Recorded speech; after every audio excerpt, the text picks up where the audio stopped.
Ito naman, susunod na project.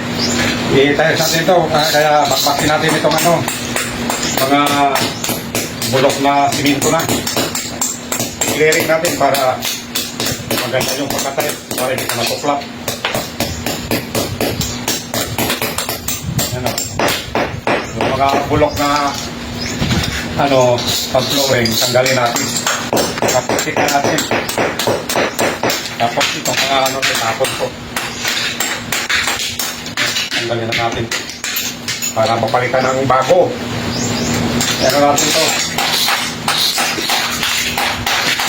Tika natin. Para maganda tingnan pag matapos.